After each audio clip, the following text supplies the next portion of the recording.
Circle just went from startup to rocket ship with a 250% moonshot after Congress actually passed crypto rules. Powell's keeping rates frozen, but basically promising cuts later on this year. All that and more in today's After Hours.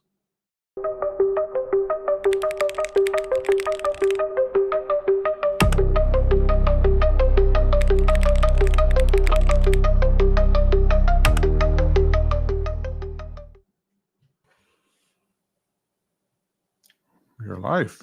Welcome to After Hours at TradersPost for Friday, June 20th, 2025. I'm Tom Hartman, joined tonight by Peter Bad Guru Hartman to break down the market madness.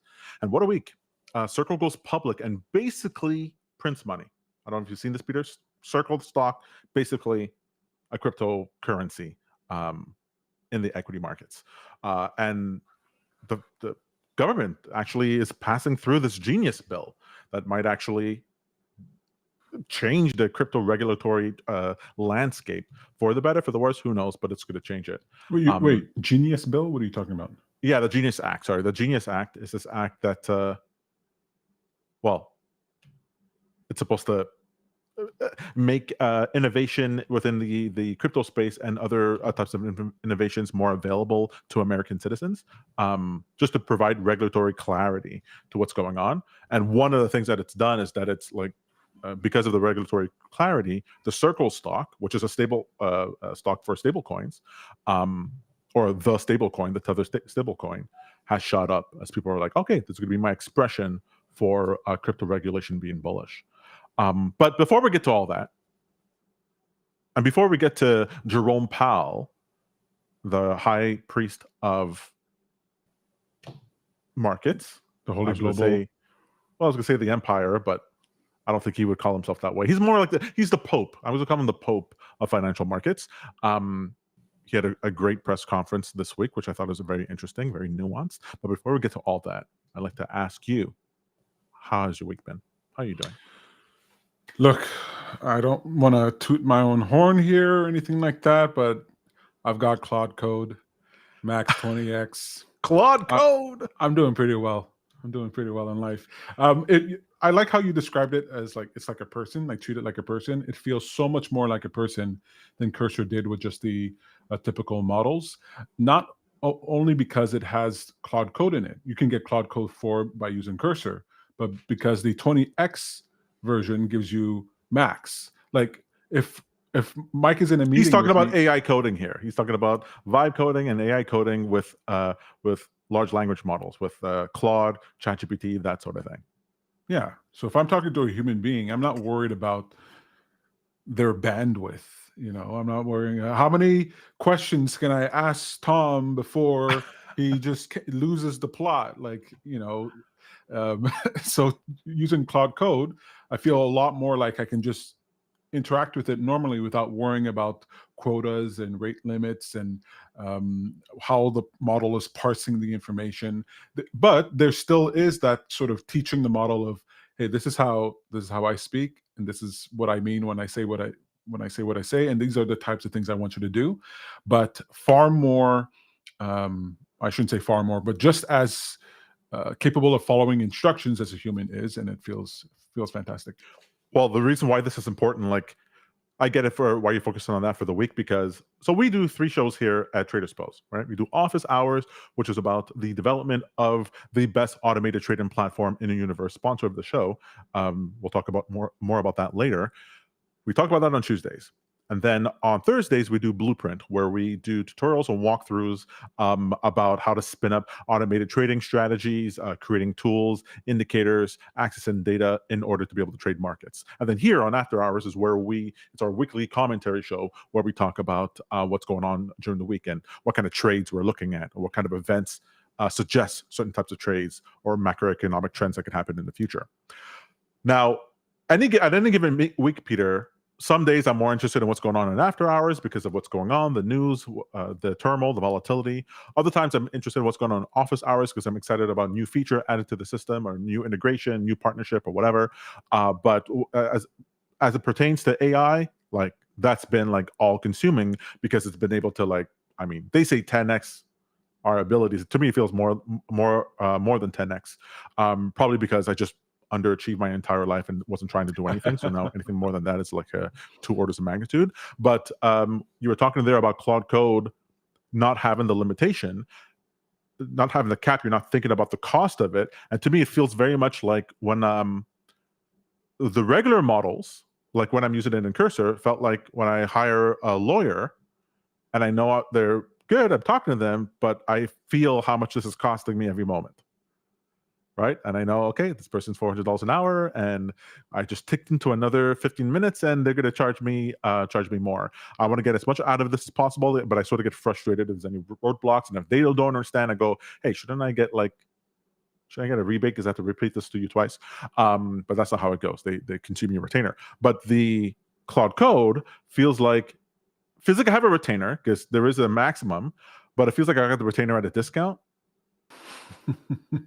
So I feel like I got a $10,000 retainer for $200 and per month, and it feels like, okay, well, now I'm like compelled. I want to use as much of it as possible, right?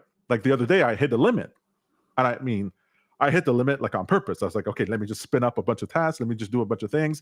And when I got to certain things, it said, hey, whoa, minute, 1 second here. That's a little bit too much. And I go, okay, it's reasonable. It's reasonable. I asked you to spin up 16 different versions of yourself at the same time and run processes in an infinite loop. I get it. But I couldn't do that at all in Cursor. I finally started working on 2 projects at the same time. And boy, right. I felt like, you know, I was like, I need the neural chip. You know, I kind of get it now. Like, yeah, I'm the slow point. I'm the bottleneck. In this whole process. That's right. Yeah.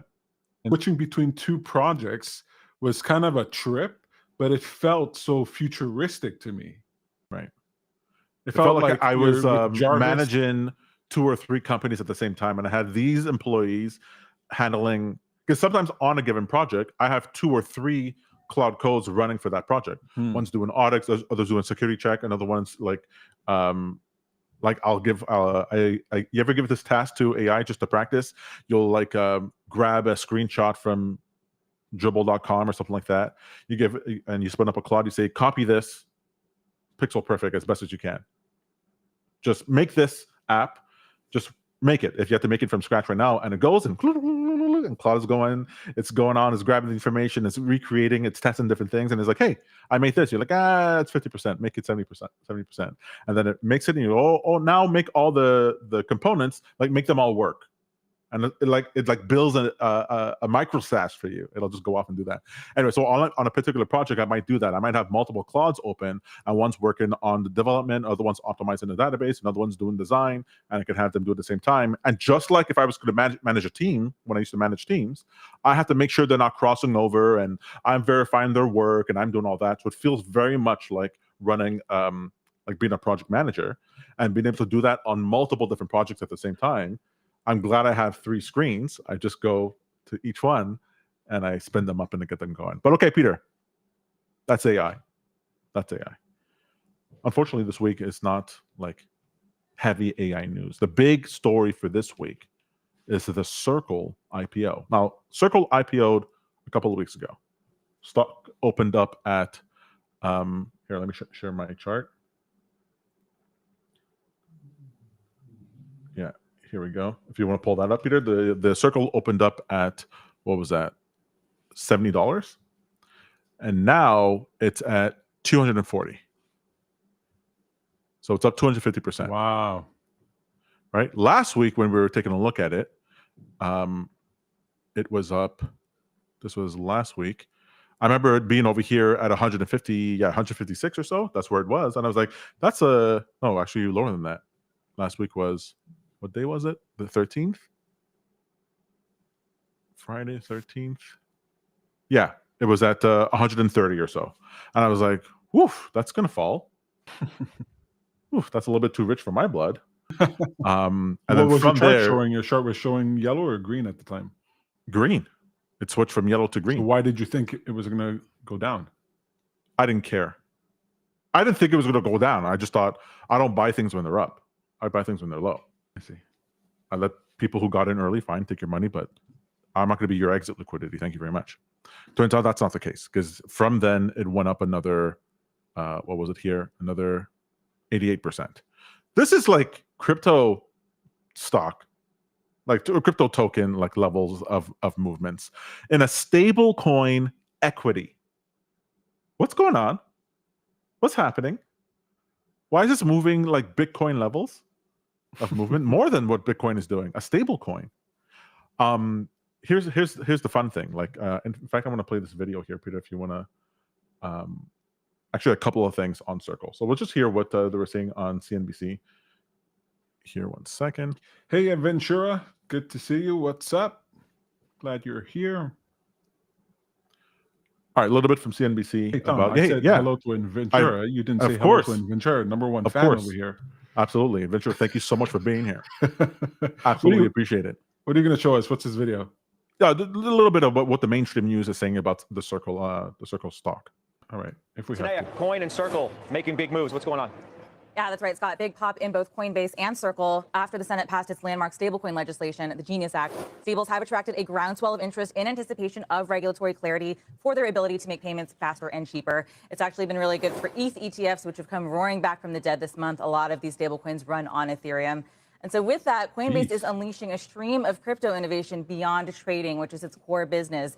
It introduced Coinbase Payments this afternoon. That's a product from merchants that lets them accept payments in USDC. You got a glimpse of that in Coinbase's partnership with Shopify announced last week. And so if we are in this new age of stablecoin payments, that could eat into revenue at the card network. So some on Wall Street saying that fear may be premature, but nevertheless, Scott, Visa and MasterCard taking a hit for now. And USDC issued, of course, by Circle, whose shares are rocketing up more than 500% since IPO earlier this month. Scott? All right, Tanae McKeel, thank you so much. So this to me also feels very... I'll add an extra thing in there. 1 second. Let's just get this on the table before. 1 second here. Okay. Go ahead with this video. Study ahead of the Fed's latest decision on interest rates. Okay, let's talk about the top stories. Kristen, thank you so much for joining me on Crypto World today. Let's start with your reaction to the passage of the Genius Act. Obviously, in your previous role at the Blockchain Association, you've been working a long time with U.S. regulators to push a bill like this through Congress. What's your initial take on the news that we got yesterday? Yeah, well, I think it's incredibly exciting news, as this is legislation that Congress started first talking about back in 2019 and something that multiple Congresses have considered and debated. And so to get the entire Genius Act, the stablecoin regulatory framework, through the full Senate is quite an achievement. It is incredibly rare for the Senate to consider these sort of single issue bills like this. And it obviously... Let's just hear that again. It is extremely rare for the Senate to consider single issue bills and for it to get through without a problem. Just hear that one more time. Regulatory framework through the full Senate is quite an achievement. It is incredibly rare for the Senate to consider these sort of single issue bills like this, and it obviously took a long time to get it through the floor. And so we were excited to see such a strong bipartisan supermajority vote. We had 18 Democrats join a majority of Republicans for 68 votes. And this, I think, is a really strong signal that this bill is ready to go, and we're hopeful that the House will take it up quickly and pass it along to the president for signature. Okay, so now I'm nervous. I got to tell you, exactly. Anything bipartisan, bipartisan, rare, no issue. Get it through, signed by the president. Usually means they're coming for you. They're coming for you. There's something sneaky happening. Stable coins they're coming. They couldn't get USDC. There was too much problems over there. Let's just go ahead through Tether and get this baby going. Plus there's the whole, I'm not a conspiracy theorist. Aren't you? I'm all for America and for the glorious shining city on a hill. I do consume all conspiracy theories just so I know who I'm fighting. And one of those conspiracy theories is the idea that Tether, the issuance of Tether stablecoin, the USDT, is the mechanism by which Bitcoin pumps.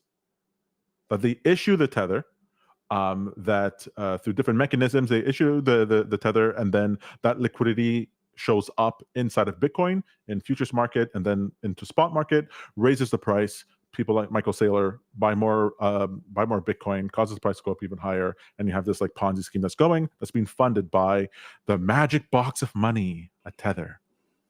That's the SBF magic box. Remember that story? The line? Yes. Hey, it's like there's a magic box that you don't know what's going on. You put stuff inside and money comes out.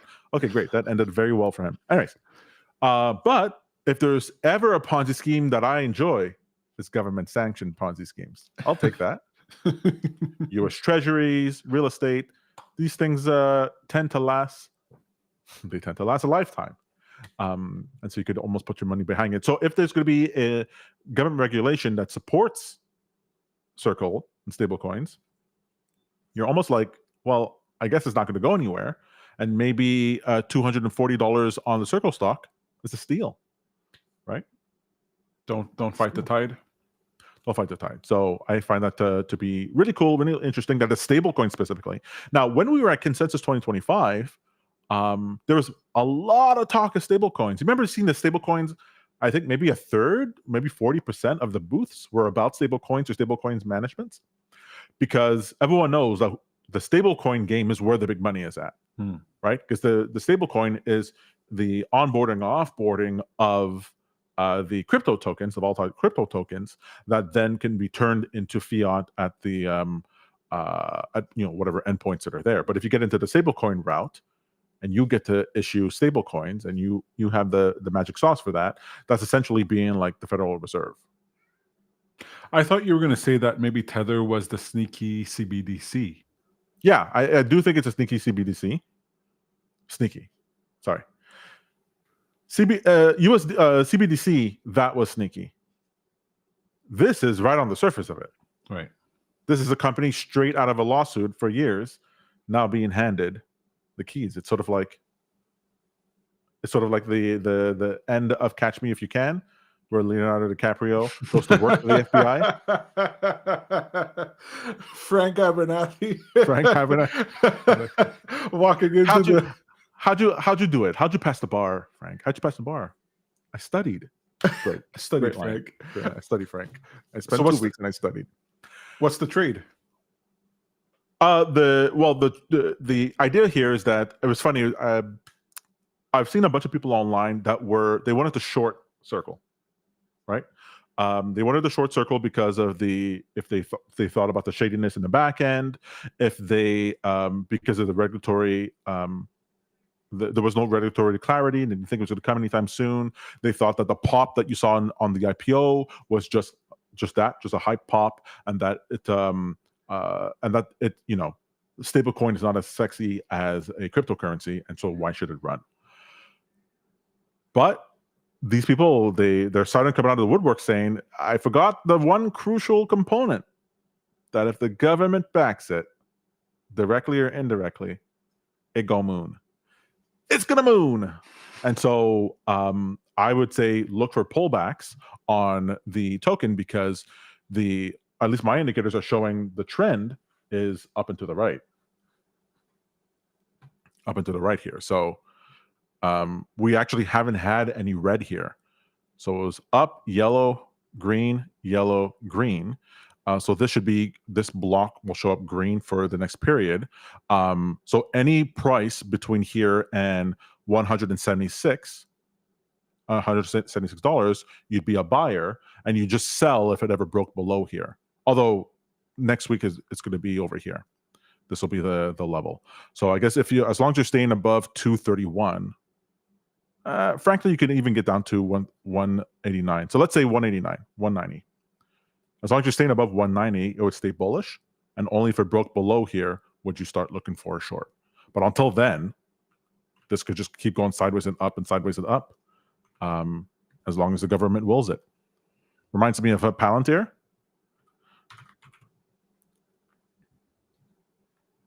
This is the Palantir stock. Let me just go to the daily.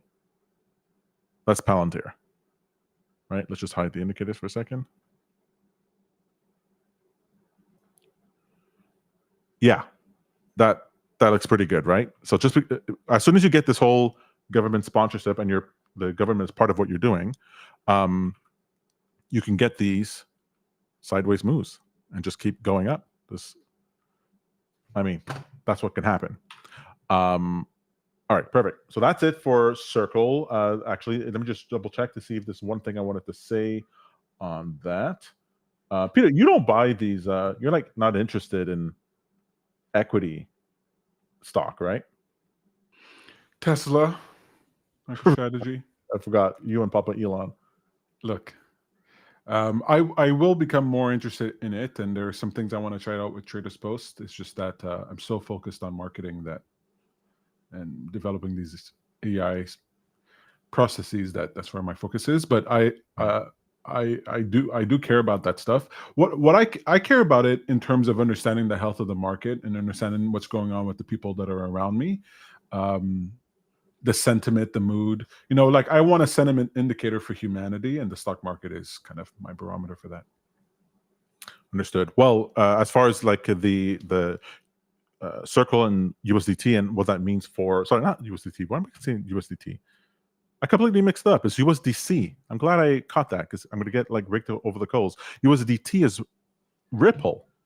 Circle is USDC. You sent money to the wrong one recently. Thousands. I did. So the conspiracy theory is not on that. The conspiracy theory was USDC, if I'm not mistaken, is that their VC, private equity, government backed, that they're actually the empire versus the rebels, and that USDT was inside lawsuits and all that sort of thing because they were competing with the US dollar and all kinds of different things, and that USDC is the more shady one. That's what the conspiracy says. That both of them are bad, both the stablecoins are bad, but USDT supports the price of Bitcoin, whereas USDC is trying to get government within crypto land. Yeah, which is fine. Whatever. Let government go into crypto land. I'm not necessarily against that. All right, for Bitcoin, I just wanted to bring that up since we're on the crypto topic. We're not going to revisit Bitcoin here. What we're seeing here? So one of the reasons to be bullish the stablecoin asset is that as long as Bitcoin is bullish as well, that bullish sentiment can bleed over to Circle. And I'm expecting here a bounce off of near this level, either here where we are right now, or worst comes to worst, this 99 level. And then we're gonna rock it up. I fully expect we're gonna rock it up to 150,000. My bet for Poly Market is that's going to happen this month. If it isn't, you can bet old Tommy Bear is going to be rolling my bet over next month, because I think 150 is definitely in the cards, and liquidity is going to support that. And with the whole Genius Act and positive sentiment towards crypto, you can imagine that more and more things like that will occur. We can even see here, if we take a look at Ethereum, we got the pop off the bottom, consolidation sideways, and we can expect a pop up even higher. Ethereum is my barometer for is money moving around within the altcoin space, not full degen but partially degen. That's what I see for Ethereum there, and I'm seeing the same sort of thing for Solana, where I think Solana is going to zero. So maybe Solana's not a good idea here. Yeah, I don't believe in Solana. I think Solana is like a coin that I think it's another Luna, another safe moon. Come at me, bros. Come on, get my engagements up. Put your Solana slam into the comments. You don't really believe that. Name one thing Solana does that's worthwhile. Name one thing. You can't even. You can't even. All right, off to story number 2. We had a Fed meeting this week. Did you know this? Did you hear about this? Jerome Powell decided to come out of the work like he normally does to give his proclamation as to what the Fed will be doing. Oh, 1 second. Let me get that up for you. Now, I watch it so that you don't have to. So let's just go to the 2 salient points here. There's 2 things I want to bring up that I think are particularly interesting. Let me just pull that up here. two things that he said I thought particularly interesting. Now, remember, when we're listening to Jerome, Pope, Powell, or any of these Fed chairmen, people, well, the chairman specifically, what you're looking for is discrepancies between what they're saying, either within any given talk or in general, like what they've said in previous meetings. Because they come out with the prepared statements that they are very careful and very meticulous to get exactly every word. But when they have to speak off the cuff, they're only human. And sometimes the truth sneaks out sometimes on what they're doing. Plus, I've been watching the behavioral panel on YouTube, so I'm very good at reading people. You're an expert now. I'm an expert, basically, at reading people. He looks tired in this shot here. He looks tired. His suit's not fitting very well. Guy's getting old. Guy's getting tired. $100 million doesn't always buy you youth. So let's hear what he has to say here about the dot plots. Do you know what the dot plots are, Peter, for the Fed? I know, but maybe you should tell the public just so that they don't feel, stupid. The Fed dot plots are the projections that the Fed presidents make for what they think the rates will be, the Fed fund rates will be in the future. Correct. And so you're supposed to, I guess, use it as a barometer for like, hey, net, this is what they think. But you're also getting to see every individual assessment as opposed to just the Fed funds rate, which is whatever was decided. So it's supposed to give you a sense of what's the consensus amongst the participants, and then how that's moving over time. I don't know why it matters. The Fed is going to be the first one to tell you that don't put too much stock within the dot plot. But when the Pope speaks, markets move. So let's hear what he has to say here. Nick Tamarosa of the Wall Street Journal. Chair Powell, I guess I'm wondering if you could explain a little bit more the divergence we see in the dot plot, particularly around the 2025 rate projections. I realize this is, you have one group of officials that are putting down no cuts, another that are putting down more than one. And again, recognizing that could be difficult to summarize, but is it a matter of people having a different outlook or a different reaction function, a different commitment to defending against another inflation mistake? How did that play out over the last 2 days? So you're right. This is often the case. We have a pretty healthy diversity of views on the committee. We did have strong support for today's decision and broad agreement that our policy stance does leave us in a good place.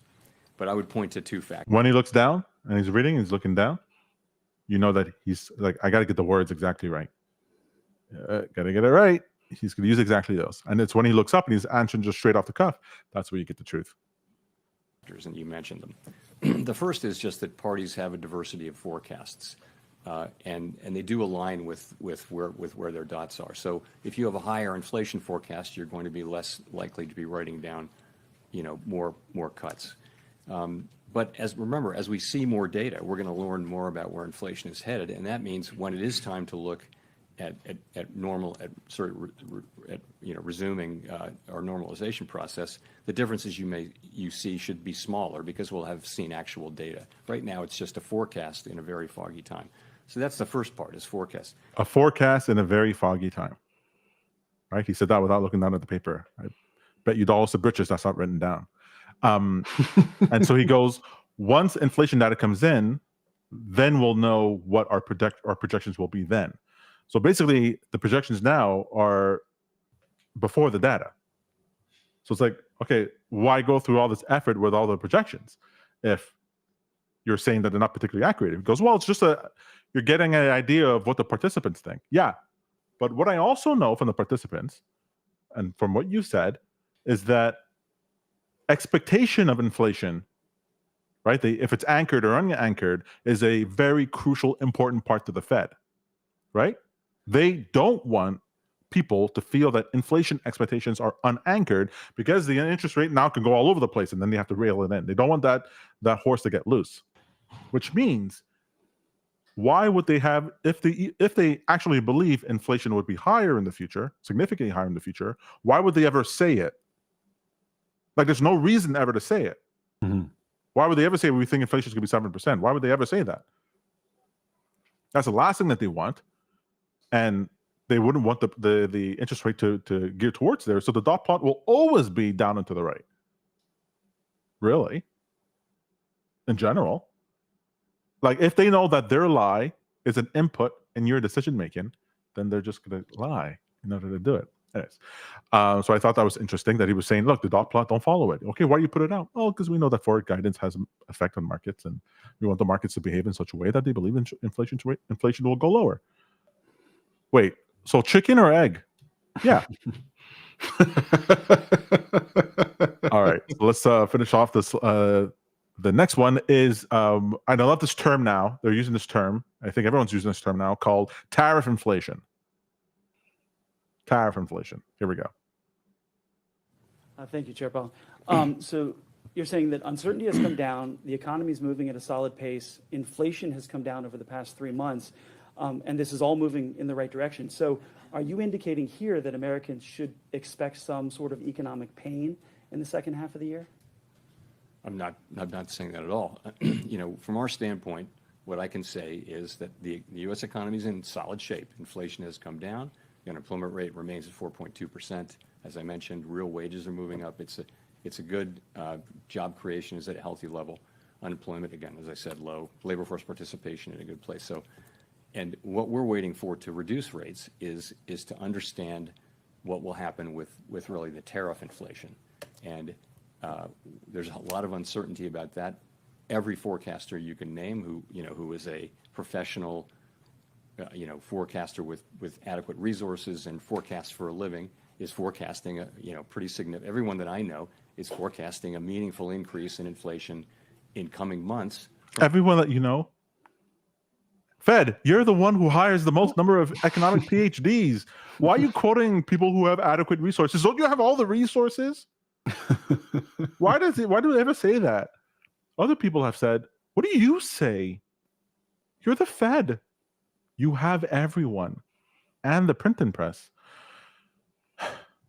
From tariffs, because someone has to pay for the tariffs. And it will be someone in that chain that I mentioned between the manufacturer, the exporter, the importer, the retailer, ultimately. Yeah, they have uncertainty. Putting it into a good of some kind, or just the consumer buying Cost plus inflation. And all through that chain, people will be trying not to be the ones who pick up the cost. But ultimately, the cost of the tariff has to be paid. And some of it will fall on the end consumer. We know that because that's what businesses say. That's what the data say from past.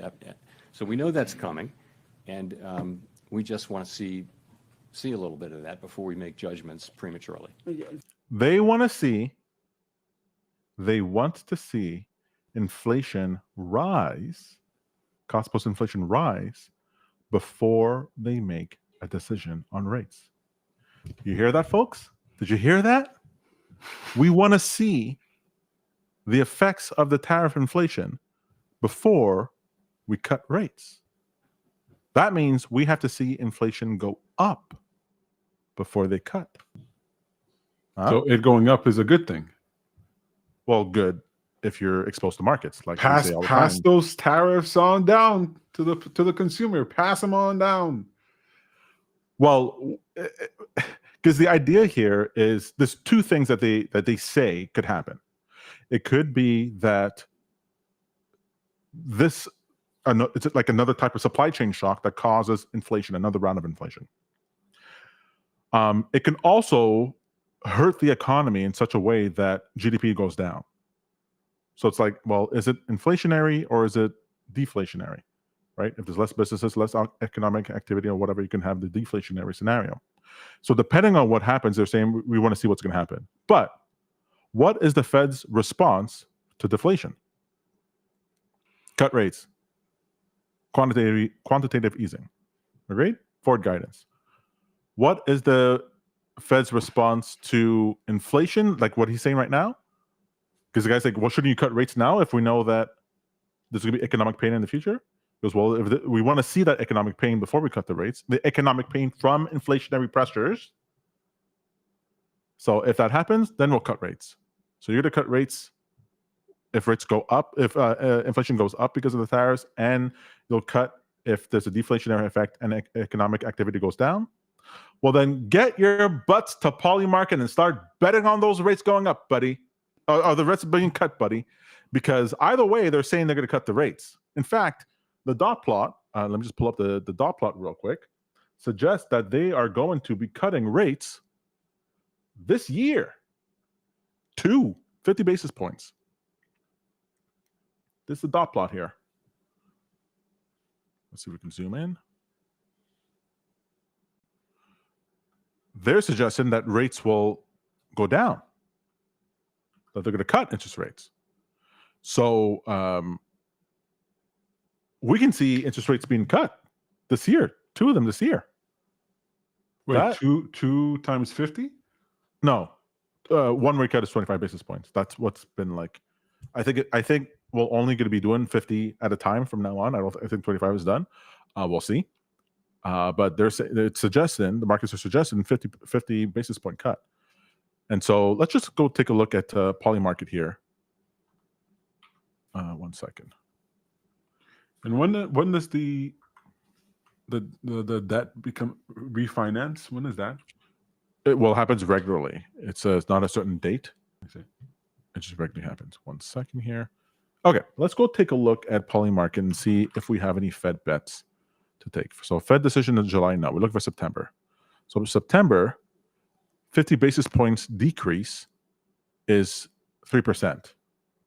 So what does that mean? That means $100 gets you $2,700. That's not bad. That's not bad. But let's see December. Is there December one? October? No. Ooh, October seems pretty good. I would take this bet. October, 6%. 100 gets you 1,400. 14 times your money. Something bad happens at September, October. I don't know. That sounds pretty good. No, the last time the Fed did an emergency cut other than COVID was the Powell pivot back in 2018, 19 after Volmageddon, I believe it was. So we talked about all the time the Kim Carson idea that 4 times during the year is where we have the period of weakness where markets can drop precipitously if there is an exogenous event. And because people are busy in the summer or vacation and busy with family in the summer and in the winter, so December and June, normally these catastrophic events happen in September, October, or March. So September or March. So if you're going to make a bet like this, you want to do it around those periods of time. And here, October 29th, we're going to have 50 basis points cut. That seems pretty good. The 25 basis point cut is even at 42%. You want to be safe. Actually, I think this is just Polymarket. It doesn't mean that this is going to be true. No. Peter, after hours of the show about put on these bets, you got to find where you can put these bets on. Right? That's the whole point. Yeah, so but I like people seeing put bets on in the markets, not Polymarket. Yeah, but who's betting on SOFR rates? Who's out there betting on SOFR rates? Well, you're gonna if you go to TLT, let's say you're talking about bonds, right? In fact, you're going to do the short-term bonds. What's the 2-year bond one? TBT? No, that's the 20-year. Do you remember what the 2-year one is? Yeah, Tom, I remember what the 2-year bond is. Let me just Shy. Get that for Shy you. it is. Peter, I knew I was going to find the information. I just have to pretend like you knew. All right, so the short-term rates 1 to 3 years. The idea here is that if they cut interest rates would go down, but lower interest rates makes bonds go up in value. Because that means the bonds that you had already at the higher interest rate are worth more since you can't get those now. They become limited edition. Or in the parlance of comic books, they become 100 of 200. So, or 1 of 200. So the idea here would be long shy. So the question is, would we be cutting rates headed towards 0 interest rates? I don't think so. Right? 0 interest rates would be like up over here. But you would be getting something like, take a look at the daily. If I had to take this bet, I would take this bet to, excuse me, you can load now. Oh, I'm hiding you.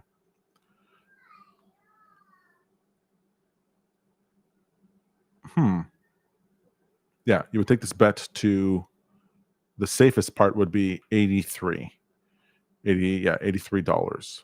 So let's see what we get. If we go to options, long call shy, and we want to get it 83 by the end of the year. 83 by the end of the year. Let's see. So I want to buy the option for December of this year, 83.40. Oh, it's the current one. Let's do 84. You pay $40.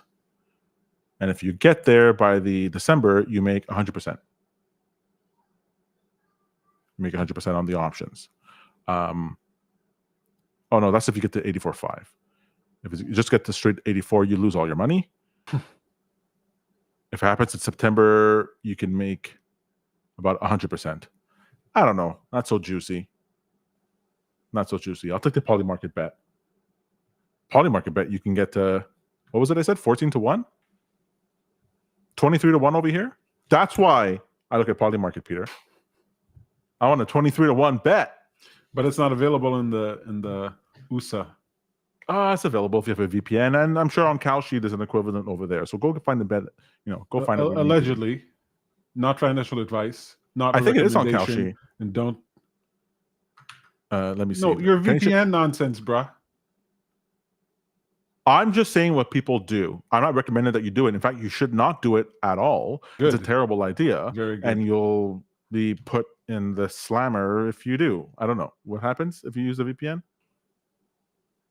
Wait, how can it be a problem?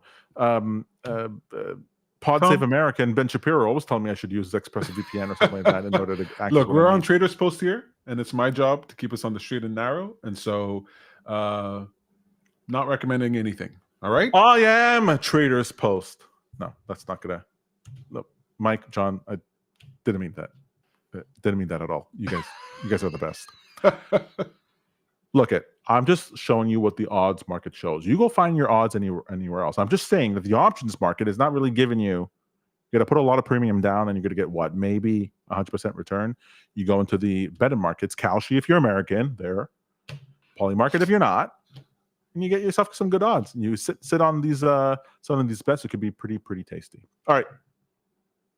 Peter, before we move on, we have a comment here from Ventura. These videos are so well done, except for the last 5 minutes. I really appreciate the time you two put in to make them happen.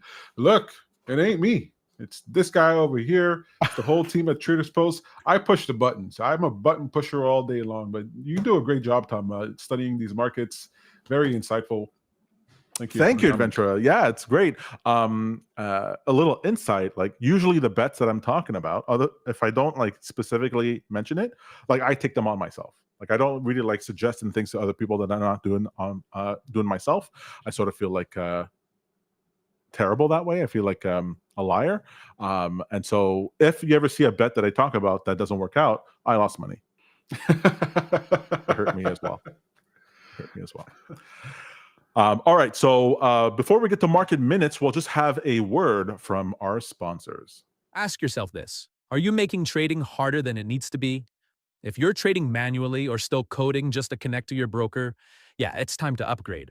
TradersPost lets you automate trades using signals from tools like TradingView or TrendSpider or even your own custom setup. It works with brokers like TradeStation, Tradeovate, Coinbase, and a bunch more. I've been using it myself, and getting started was smooth. The platform's clean, setup's quick, and once it's running, it just works. And when you're ready to scale, adding more strategies, plugging into prop firm accounts, or juggling multiple portfolios, TradersPost handles it. It's built to grow with you. Start your free trial at TradersPost.io. Trade smarter, automate your edge. And we're back. So there's all kinds of news. The big news of the week, Circle, the Powell, the Genius Act, all that is pretty good. All that is pretty great. But some smaller things have also happened during the week that might be worth mentioning. Middle East, you might have heard a few things are happening over there. And because of that, so the Middle East tension sends oil surging 4%. Trump considers military strikes against Iran, causing Brent crude to spike above $75 before pulling back on a delayed decision, with energy stocks volatile all week. I gotta say, Peter, there's something very tradery that we mentioned in the news that might be the beginning of World War III, and we immediately follow up with what happens in the charts. To me, to me, it sounds like when I say, hey, tensions in the Middle East and then oil up to 75, it feels like to me when my wife says, hey, we had our microwave failed because Mercury's in retrograde. So to me, it just feels like Kismet. that sort of thing. Kismet, yeah. I was like, oh, I met someone who's very helpful. Virgo moon rising? Yep, absolutely. May CPI comes in cool at 0.1%. Both headline and core CPI at 0.1% month-over-month boosts risk assets across the board, with Bitcoin gaining 3.3% for June and rate cut expectations jumping. Although Bitcoin is pulling back pretty hard. Pull back harder. Give me the volatility. That's what I want for Bitcoin. Fall to 99. Let me get my fill and then rise to 150. Show me, prove me right. U.S. doubles steel tariffs to 50%. Trump administration doubles steel and aluminum tariffs, disrupting global commodity markets and setting industrial markets on a wild ride. 6.5 trillion options expiry threatens volatility. So massive quarterly options expiration, which is the every quarter there's a massive expiration. Ours is coming up now. Massive quarterly options expiration creates potential for increased market swings as traders adjust positions and geopolitical uncertainty. Peter, when it comes to this sort of thing, when you have like uncertainty like this, volatility, and then like an options catalyst, I love trades where I'm betting both long and short at the same time. Because when I bet both long and short at the same time for something like this, usually one leg just absolutely takes off and more than covers the size of the bet for the other side as it runs and runs and runs. So right now for Bitcoin, I'm long and short. I'll take both sides, because if we get the run up to 150, like I think, I'm happy. And if we get a drop down to 99, 80 handle on Bitcoin, I'm happy as well. And finally, housing market shows mixed signals. Existing home sales slipped 1.5% as inventory hits 5-year high, but prices still up 3.9% year over year, creating divergence in real estate stocks. But I live in Canada. No hope for me to ever buy a home because I am not a gajillionaire. If you guys don't know, in Canada, we never had the housing crisis, financial crisis that caused our houses to drop. And so I think we're like the most overvalued place in the world for houses, either top 3 at least. I was looking at if you can buy in Montreal, just buying a house, not even in Montreal, outskirts of Montreal, suburbs of Montreal, whatever. If you bought a house, that same 4 bedrooms, attic, garage, that sort of thing, for that same cost, you can buy essentially, you could like run and own a plantation in like Tennessee. Like you could own a mansion and acres and helpers on the land and have a lake and horses. I was like, oh my God, for the same price that you pay over here.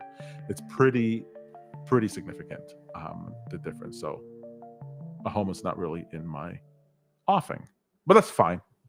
I don't mind. I'm a millennial. We don't own things. That's just what happens. All right. That is the news for this week, Peter. It's fun. It's real. There's no AI really in there, right? Nothing really happened with NVIDIA. Nothing really happens with Palantir. Nothing really happens with the Oracle. Well, let me check Oracle real quick. Did anything actually happen with Oracle? I don't want to say that, and actually something did happen. Turns out Oracle is bankrupt or something. I only set that for the AI. I want the algo to pick up Oracle bankrupt. Nope. It just pulled back pretty sharply. But that's it for the week. Is there anything else you want to bring up? And Peter, if it's AI related, I swear I'll be pretty happy. I like that things are AI related.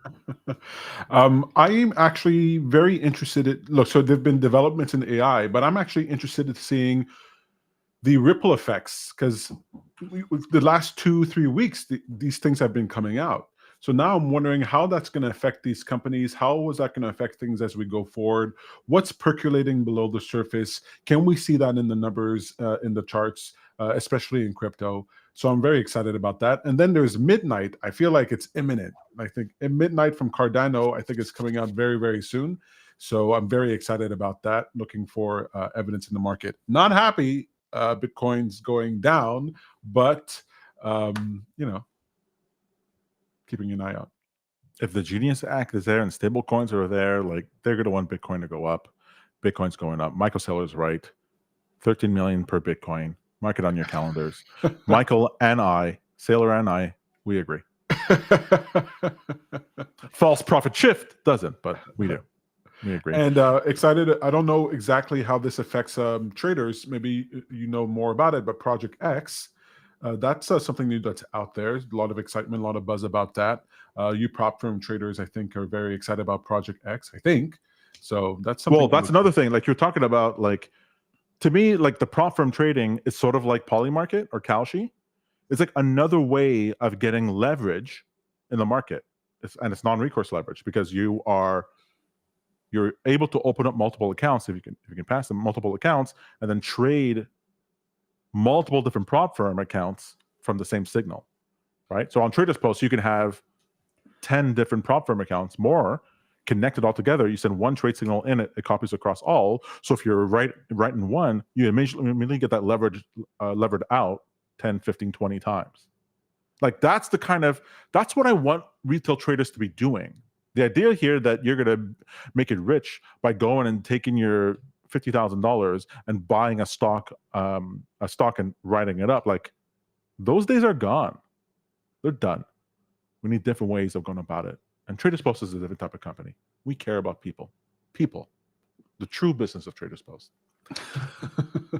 All right. I'm not going to dig my hole here any deeper. I will say that at the end of the Fed, if you want to go check that out, Fed Powell did have a bunch to say about what they think AI, the effect that will have on the economy. And by much to say, I mean nothing to say. He said it could cause a bunch of layoffs because people get replaced, and it could be enhancing to productivity. They don't know. Great. So the Pope of the monetary system also doesn't know. I guess being in the voice of God only provides you so much insight. Have a great weekend, folks. It's been fun. I'm Tom Hartman. This is Peter Hartman, and we'll see you next week.